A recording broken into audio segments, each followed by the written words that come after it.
ایک اور بات یہاں پتہ چلی کہ یہ بھی تھوڑا حیا کے خلاف مسئلہ ہے، لیکن آج کی نئی نوجوان نسل جو ہے اس میں بہت زیادہ مبتلا ہو رہی ہے، جس کو اورل سیکس کہا جاتا ہے. اور میں نے جیسے عرض کیا کہ شرعی مسائل میں چاہیے اور اس کو بیان کرنا یہ ہماری ذمہ داری ہے. تو یہ چیز بھی انگریزی فلموں سے اور فحش فلموں سے ہماری نئی نسل میں بہت تیزی سے سرایت کر رہی ہے، اور لوگ اس بارے میں علماء سے بہت زیادہ مسائل پوچھتے ہیں، خواتین بھی پوچھتی ہیں جو اس میں مبتلا ہیں. تو اس کا بھی مسئلہ یاد رکھیں کہ اللہ تعالیٰ نے حالت حیض میں زوجہ سے ہم بستری کو حرام قرار دیا کیونکہ اس میں گندگی ہے.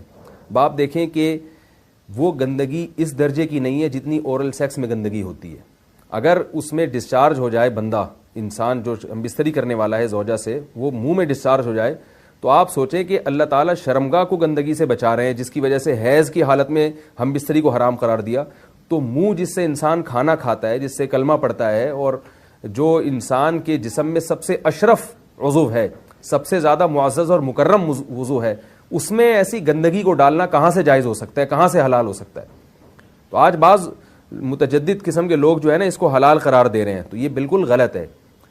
تو یہ بات خوب ذہن میں رکھیں کہ اورل سیکس کے ذریعے اپنی خواہش کو پورا کرنا اس طور پر کہ ڈسچارج ہو جائے انسان عورت کے منہ میں، بیوی کے منہ میں، یہ بالکل حرام ہے، بالکل ناجائز ہے.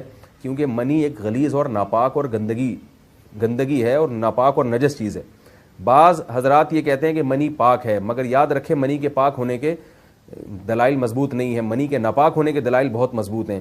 سب سے پہلی دلیل قرآن مجید میں آتا ہے الم نخلقکم من ماء مہین، ہم نے تمہیں غلیظ اور پلید پانی سے پیدا کیا، ذلیل پانی سے پیدا کیا ہے. تو اس میں بھی اشارہ ہے کہ منی ناپاک چیز ہے. دوسری بات یہ کہ حدیث میں آتا ہے کہ کنت افرق المنی من ثوب رسول اللہ صلی اللہ علیہ وسلم ثم یصلی فیہ.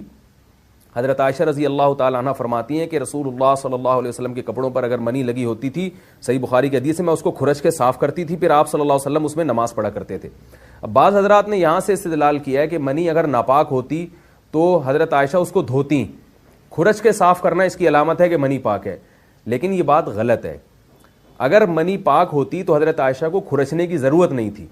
بات یہ ہے کہ وہ نجاست جس کا ایک باقاعدی جسم ہوتا ہے اور وہ کھرچ کے جسم سے یا کپڑوں سے الگ ہو سکتی ہے، تو اس نجاست کو پاک کرنے کا طریقہ یہ ہے کہ اس کو کھرچ دیا جائے.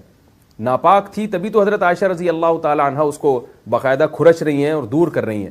اور گیلی منی کو نبی، یہ ثابت ہے کہ حضرت عائشہ رضی اللہ تعالی عنہ آپ صلی اللہ علیہ وسلم کے کپڑوں سے دھویا کرتی تھیں اور آپ صلی اللہ علیہ وسلم اس میں نماز پڑھا کرتے تھے. حضرت عمر رضی اللہ تعالی عنہ کے دور میں کسی شخص کو احتلام ہوا تو اس نے اپنے پورے جو ہے نا وہ کپڑے دھوئے، تو حضرت عمر نے اس کو منع کیا، فرمایا کہ اتنا کافی تھا کہ اس جگہ کو تم دھو لیتے. تو اس میں بھی حضرت عمر اس کو باقاعدہ دھونے کا حکم دے رہے ہیں. کسی بھی صحابی نے اعتراض نہیں کیا کہ یا امیر المومنین آپ ان کو دھونے کا حکم کیوں دے رہے ہیں، منی تو پاک ہے.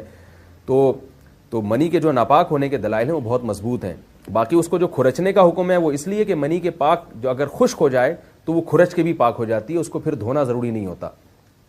اس کی مثال ایسے جیسے حدیث میں آتا ہے، صحابہ کرام فرماتے ہیں کہ ہمارے تلواروں میں دشمن کا خون لگا ہوتا تھا تو ہم اس کو زمین پہ اچھی طرح رگڑ کے اسی کو لٹکا کے نماز پڑھتے تھے. تو دیکھیں خون بھی ایسی چیز ہے کہ جو سوکھنے کے بعد اس کی ایک پاپڑی سی جم جاتی ہے. تو حالانکہ خون کو بھی ناپاک مانا جاتا ہے، جمہور علماء کے ہاں خون ناپاک چیز ہے، لیکن صحابی کیا کر رہے ہیں، اس کو رگڑ کے زمین پہ اور جو اس کو اچھی طرح رگڑ کے جب اس کا اثر زائل ہو گیا تو اسی کو لٹکا کے نماز پڑھ رہے ہیں.